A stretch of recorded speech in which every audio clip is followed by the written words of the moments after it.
time's over? You may be the target of the I'm not FBI, going anywhere. but I am not afraid of you, sir. Mr. Chairman. Not afraid of you. Mr. Chairman, point of order. Senator Booker, I announced at the beginning of this 6 seconds, the time Kash Patel waited before answering that question.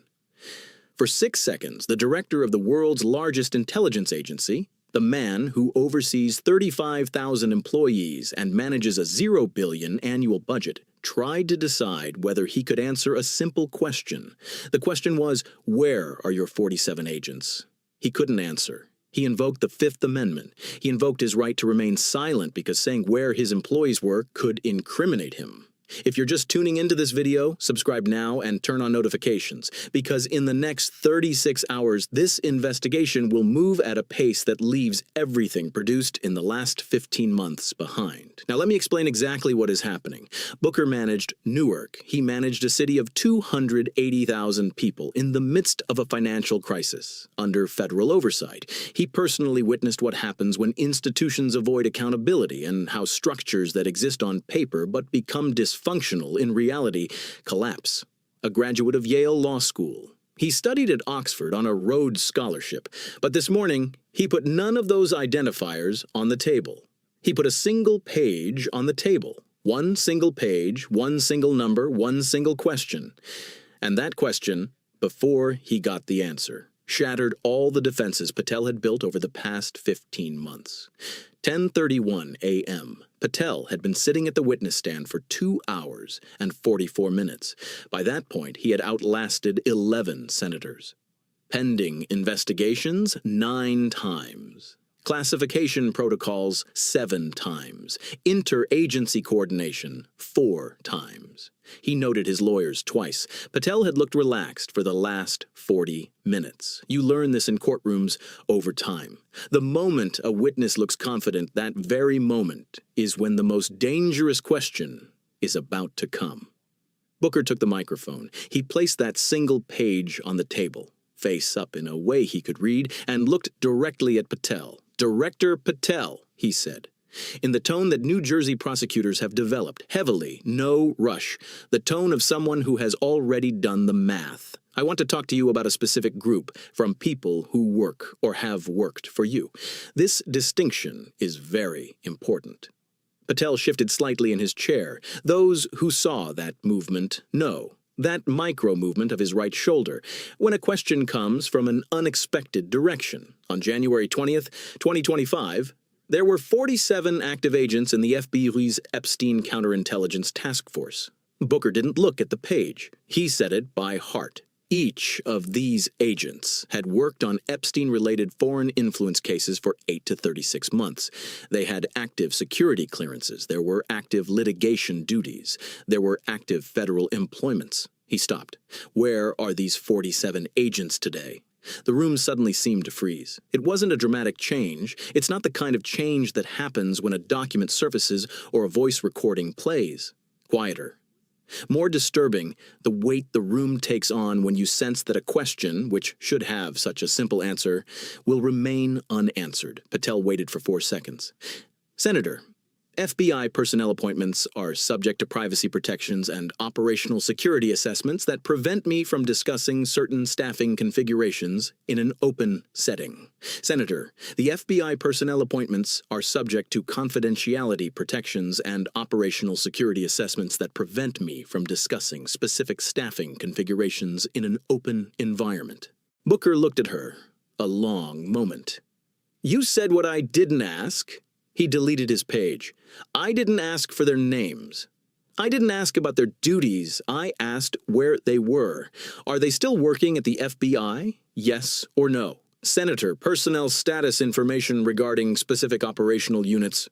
"Director," Booker interrupted, "I'm talking about a unit, a task force, from a structure involving 47 federal law enforcement officers on January 20th. Is any of them still assigned to the Epstein-related counterintelligence work today? Yes or no?" 6 seconds of silence. Patel's jaw tightened. His right hand found the edge of the table. "Senator, I am not in a position to confirm or deny the existence or current status of certain investigative units in this environment." What did you think when you heard this answer? If you are watching this video right now and fully understand what that sentence means, hit the like button, because this sentence is the answer that triggered the most critical moment of the 15-month investigation.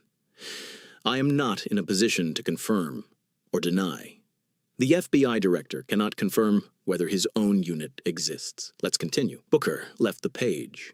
In February, my office submitted a formal personnel inquiry to the FBI's Congressional Affairs Office. We didn't ask for names, we asked for numbers. How many agents are assigned to the counterintelligence operation related to Epstein today? He paused. The response dated March 1st is as follows. There are currently 0 agents assigned to counterintelligence cases related to Epstein. Those present looked on in astonishment. 0! The task force, which was 47 on the day you took office, is now 0. What happened to these 47 people? What happened to these 47 people? Now take a moment to understand the weight of this number. 47 agents, federal employees, people with families, careers, who have undergone years of security screening. Each of them has touched the Epstein files for 8 to 36 months. Each of them are people who know what happened in those files, and in 11 days, they all disappeared. There is no transfer record. There is no new assignment document. There is no administrative process record. The only number in the FBI's written response to Congress, 0. Transfer said nothing. Consolidation didn't say anything. He said 0. This difference, this one-word difference, was the essence of what Booker brought to the table that morning. Patel reverted to standard deflection.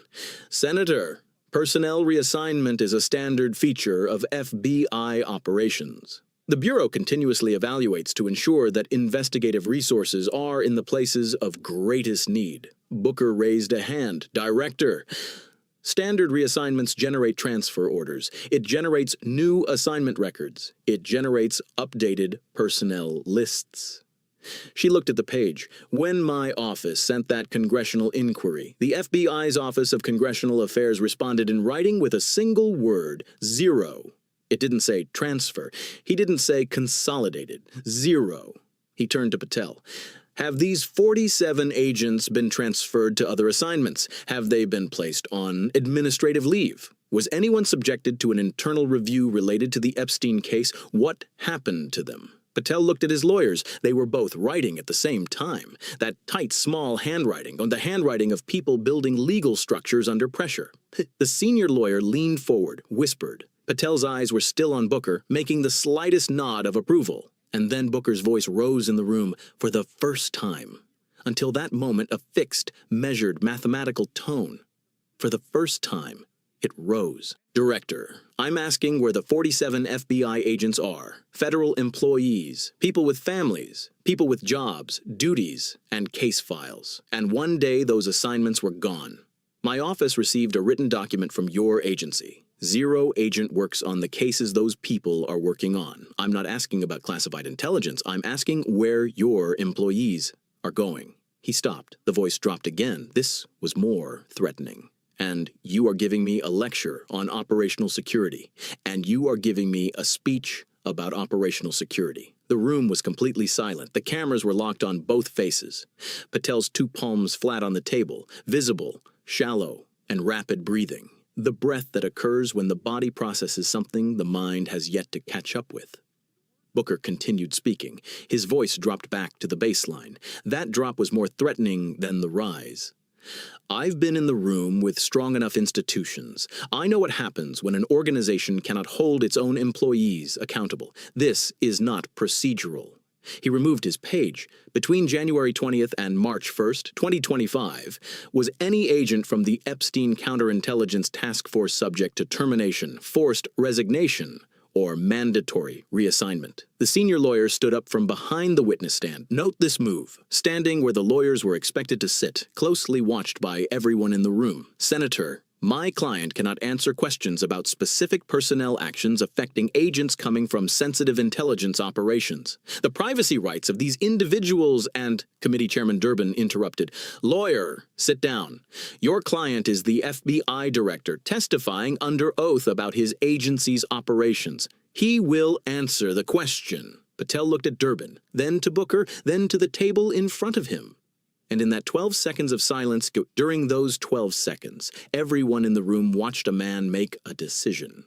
"Senator," Patel said, his voice was stripped of the bureaucratic fluency it had carried for 2 hours and 44 minutes that morning. Flat. Very quiet. "At the advice of my counsel, I invoke my Fifth Amendment right against self-incrimination and refuse to answer questions regarding certain personnel actions affecting previously assigned agents in the Epstein investigation. At the direction of my counsel, I am invoking my Fifth Amendment right against self-incrimination and refusing to answer questions regarding specific personnel actions affecting previously assigned agents in the Epstein investigation." He stopped. That special heavy stillness, the silence that fills the room when people hear something that can never be erased. The director of the Federal Bureau of Investigation invoked his Fifth Amendment right against self-incrimination when asked about where his own agents had gone. Booker let that answer hang in the air for 4 seconds. Then he looked into the cameras. The FBI Director invoked his Fifth Amendment right when asked about the whereabouts of his own agents. Answering could incriminate him. He turned to Patel.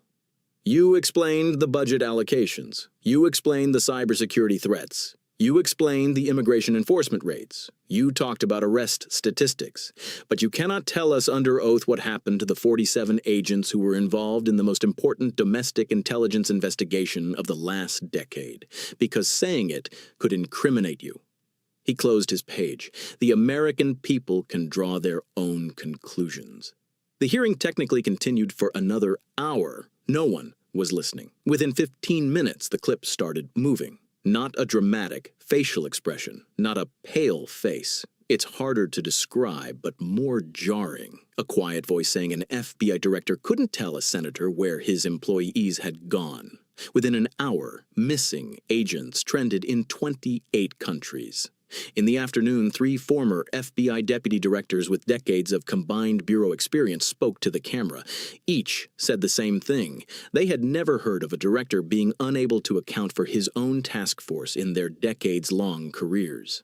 In the evening, the FBI's Office of Congressional Affairs issued a statement. The response in February reflected current active case load assignments, not total employees or affected agents, it said. What 3 legal analysts said in the same day's publication was this: "This explanation raises more questions than it answers.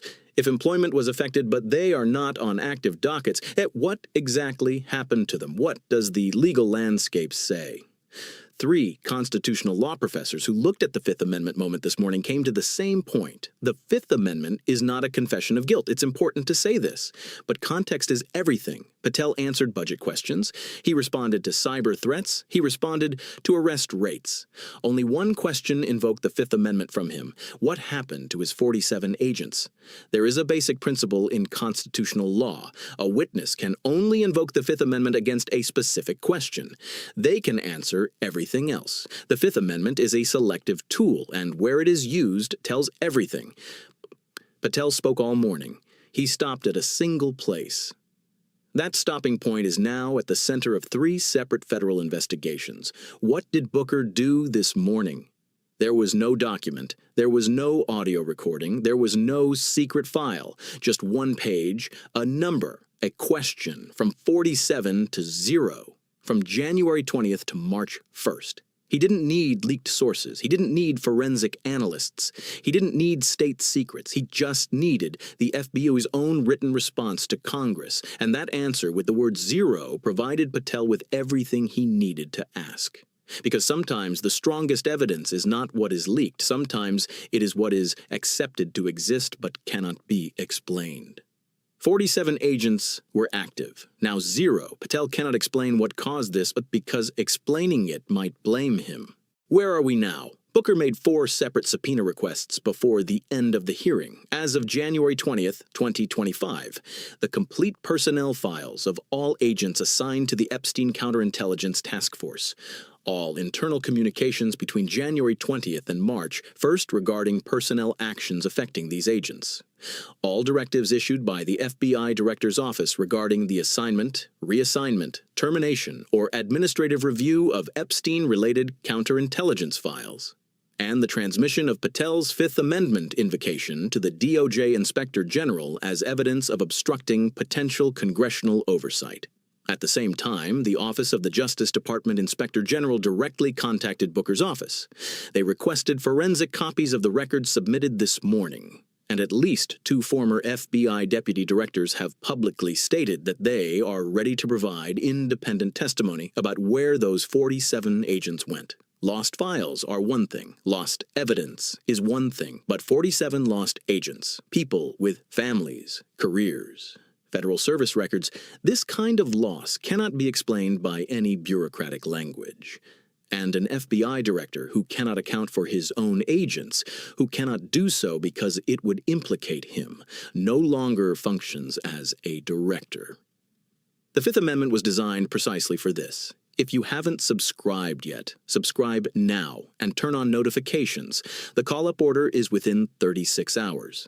The forensic analysis report will be shared with the public within 24 hours. And the first official name of where those 47 agents went, according to reliable sources, could be revealed within 48 hours. 1 question, 4 words, 1 number, from 47 to 0, and the FBI director couldn't even explain it. See you in the new videos.